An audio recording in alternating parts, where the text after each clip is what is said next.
Hola caracoles y bienvenidos a Spring Spanish.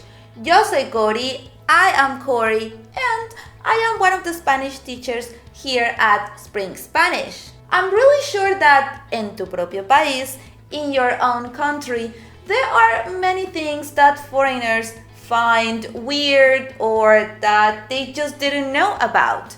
Así que, maybe todavía puedo sorprenderte. I can still surprise you with these 10 weird facts about Mexico.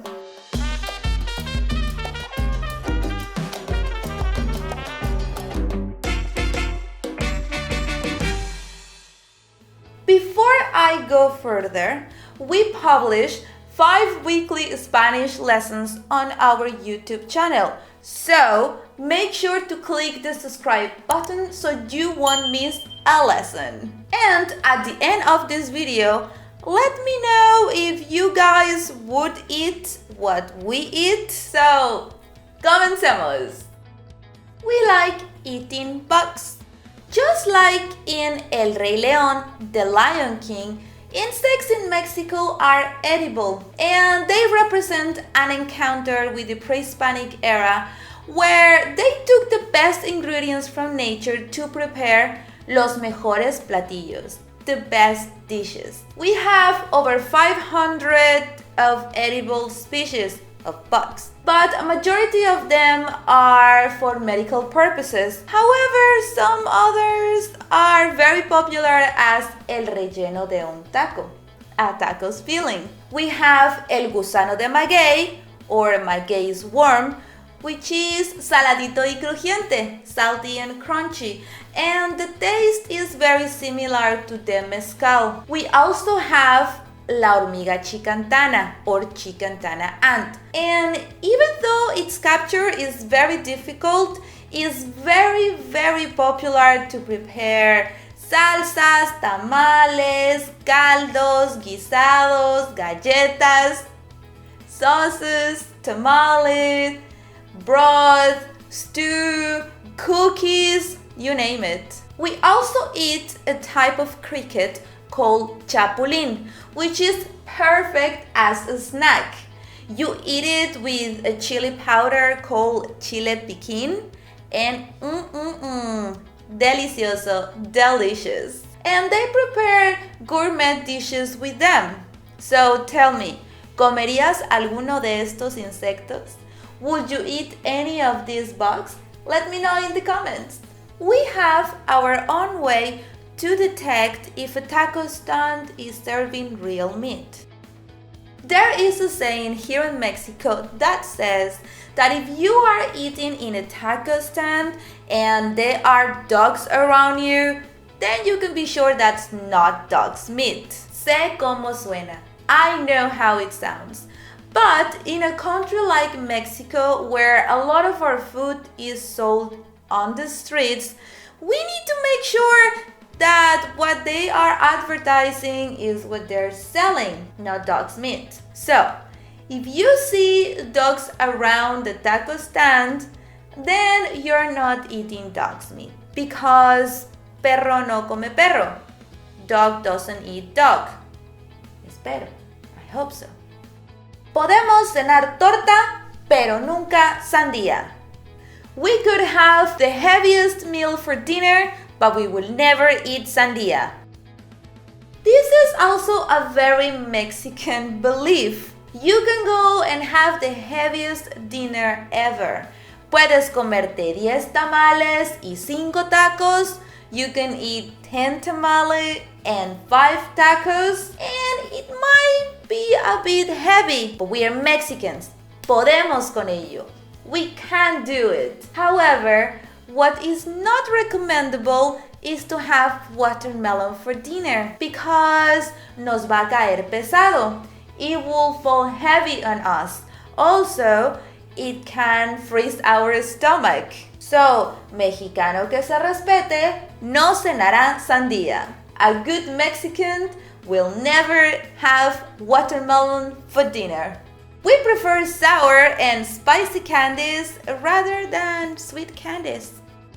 When I was a child, it never occurred to me that chamoy, which is a candy made of frutos rojos, chile, sal y azúcar, dried fruit, chili, salt and sugar, wasn't sold all over the world.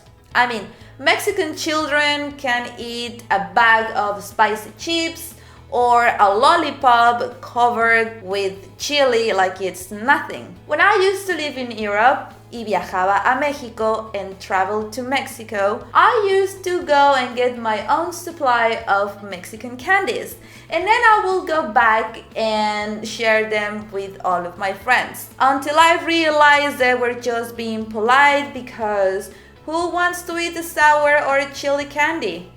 Only Mexicans. The ahorita is an indefinite measure of time. I'm not saying that all Mexicans are like this, but many of us use the term ahorita, which will mean right now in English, to measure a length of time in which we need to do something. For example, ¿a qué hora piensas dormirte? Ahorita. What time are you thinking to go to bed? Right now. Now, it's understood that this could mean inmediatamente, o en 5 minutos, o en una hora, immediately, in 5 minutes, or in 1 hour. And normally, nobody will be bothered about it. So, if any of your Mexican friends is late and tells you, ahorita llego, I'll be there in no time, you might want to wait sitting. We have the longest underground river in the world. You have probably heard about Los Cenotes, a Mayan term that means hole in the water, and they are reservoirs of spring water with certain depth. Also, el agua es súper fría. The water is super cold because they're normally underground, but they're very popular. The Sac-Actun system has 111 entrances to cenotes, which is una atracción turística, a tourist attraction. However, it is important to highlight that these environments are very fragile, so we really need to be careful with them. The river has a length of over 231,000 miles. Mexico introduced chocolate to the world.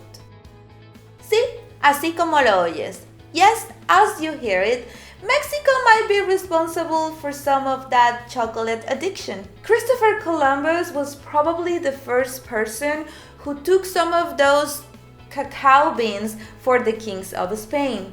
But back then, the taste was bitter. Then Hernán Cortés took it to the court and they started having it as a drink, just as Emperor Moctezuma did in Mexico. Y el resto es historia. And the rest is history. The name of our country is not Mexico, and we are not in South America. This is something that I will always discuss con mis amigos en Europa, with my friends in Europe. Mexico is not South America, and United States is not the only country with that name. Now, Mexico is located in North America. Remember, hay un pedacito que se llama América Central. There is a little spot called Central America, and the official name of our country would be Mexicans United States, Estados Unidos Mexicanos. And this is how appears in our Constitution. Of course, Mexico is the name that goes all over the world, and that's how we are known. And that's fine. Mexico is my country. But I thought you should know how we are named. Our boogeyman is called La Llorona. As every country, we need created a sophisticated system for our children to behave better. So we have La Llorona. Mexican kids wouldn't be afraid of the boogeyman, but they will be afraid of La Llorona since our folktale said that this was a real woman. Mexico is rich in legends and tales, and one of them talks about the banshee of a woman who killed his children as a love revenge. Anyway, it changes every time that somebody says it, but in reality, this woman tends to yell en ríos, en lagos, donde está oscuro, in rivers, in lakes, wherever is dark.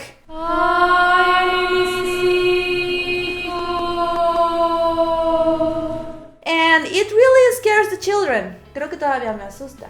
I think still scares me.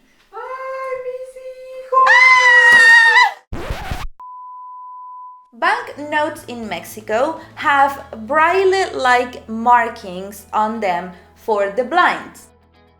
I just learned this and I have to say, me siento muy orgullosa. I feel very proud of Mexico.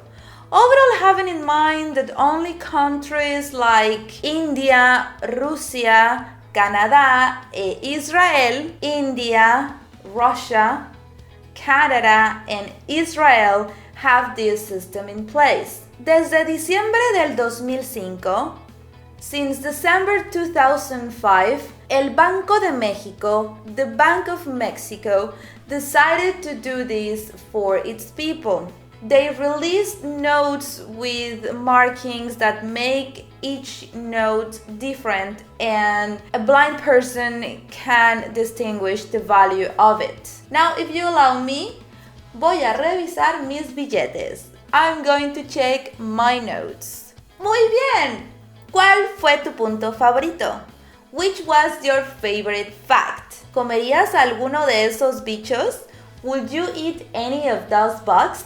Let me know in the comments. Feel free to check out the other videos of me and the other Spanish teachers on our channel for Spanish. We also have a free, more in-depth Spanish training on our website where you will discover the method that we use to have you speak in Spanish super rápido, super fast. You also get some free sample Spanish lessons that come straight from our academy. If you are interested, just click in the description to sign up. And that was all for today. Muchísimas gracias. Thank you very much. Espero que hayas aprendido algo. I hope you learned something. Y nos vemos hasta la próxima. Gracias totales. Woo! Don't forget to subscribe, drop a like, and share the video with your friends.